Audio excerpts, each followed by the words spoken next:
Good morning, Sales Academy followers, LinkedIners, Twitterers, Tweeterers, YouTubers, podcasters. You know the drill. This morning, this musing is slightly different. This musing is a challenge. So I thought I'd do a musing again.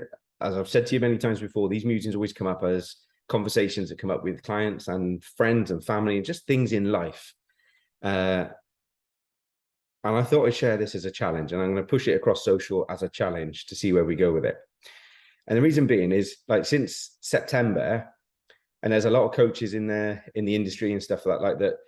This is something that we feel in life, I think, is that September feels like the second new year of the year, right? The second restart after summer holidays, and the year may not have been in the trajectory you wanted it to be in or whatever, but we get that lease of life to go woof between now and Christmas in our businesses and all that sort of stuff and in our lives, right? And what I hear is lots of, and we do planning and strategy stuff. It's a huge part of what we do. We've done every quarter since day one with our since inception. So over a decade now with Sales Academy, every quarter doing strategic planning. We did it 2 weeks ago with our tribe and stuff, and we love it. But the thing that I've never been a big fan of is to-do lists.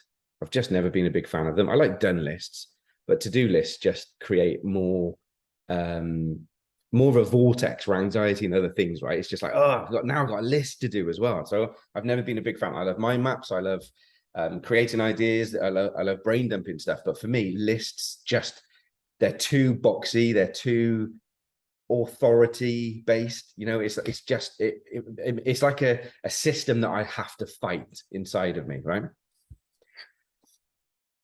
So I started to reflect on it on a walk yesterday, a dog walk. So I went for a good few mile dog walk, pounding out on the mud to just run through a few ideas and stuff and let a few things germinate. And this idea came to me. And what I thought I'd do today is talk to you about a to-be list, not a to-do list, a to-be list. And I want to challenge each and every one of you watching this to not just watch it and do it, but also share it, because I think human beings have lost our way a little bit with all of the stuff that we do.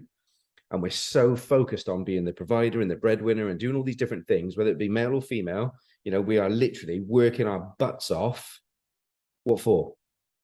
What for? So I've made some significant changes to my working life and my business life, and I've been working towards it across this year. And I made an announcement to our family of businesses that we work with in June. And then the September strategic planning was the kind of sign off of it. So from the 1st of October, my working diary, my working week and stuff has been reduced. And it's brilliant because it's given me I'm already filling up my Mondays and Fridays with stuff that are going to top me up, that keep me in the best form possible for those 3 days where I'm actually going to smash it with businesses for 3 solid days. And those days are full and filling fast. So the Wednesday, which is the gap between, they're filling all of the time, which is brilliant. But it was based in the to-be list. Who do I want to be? Not what do I want to do?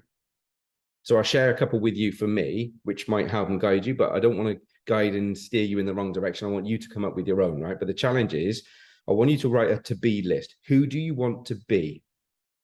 So things that come to mind when I talk about, well, who do I want to be? I want to be happier. I want to be less stressed. I want to be more present. I want to be healthier, fitter.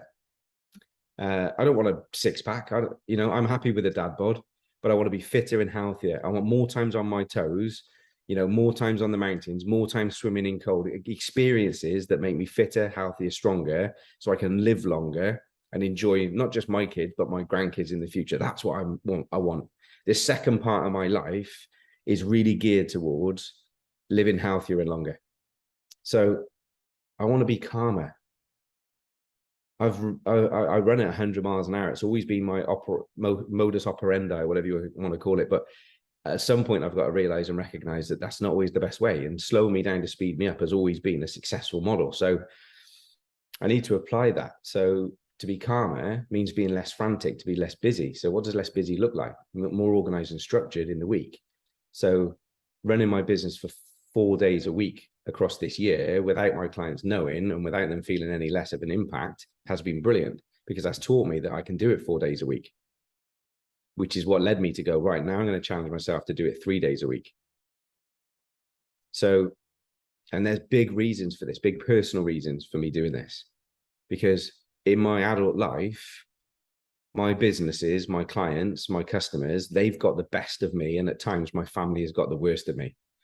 I've put so much time and effort into my businesses and my clients and my customers and my traveling to and everything else and being there for them that at times I'm a bit exhausted come the evening. I'm a bit exhausted by the weekends. And that's out of kilter. That's wrong. So it doesn't stop me loving, it doesn't stop me giving everything I've got to my clients when I'm with them, but I'm doing it structurally less than I used to start to readdress that balance. And that all comes from me challenging myself on a to-be list. Who do I want to be? So there's the challenge for you. There's the musing for today. I challenge you to write a to-be list, not a to-do list. See how you get on. And this is a genuine offer. I want to talk to you guys about this. So any of you that take this challenge on or share this challenge, DM me, right? Slide into my DMs and share with me what came up when you did this exercise, because I'd love to share it with you. I'd love to talk it through and have that conversation over a cup of coffee, over a Zoom call, or even in person, right? But to understand what difference even the exercise can make to you. How does it make you think and act differently? What difference in trajectory has it changed for you? You know, I shared this last week with a group of young kids, and I've shared it many times before. And I think it's in The Compound Effect, Darren Hardy's brilliant book, The Compound Effect. And he talks about, like, if you leave London City Airport heading for Hong Kong and the plane is off course by a millimeter and doesn't adjust the incorrect trajectory, but continues on that, the compound effect of that millimeter offset would mean he would land in Sydney Airport, not Hong Kong. So I want to challenge you to, who do you want to be? See if I can affect your trajectory. Give us a shout. Slide in me DMs, let's have a conversation. Peace out, guys. Have a brilliant day.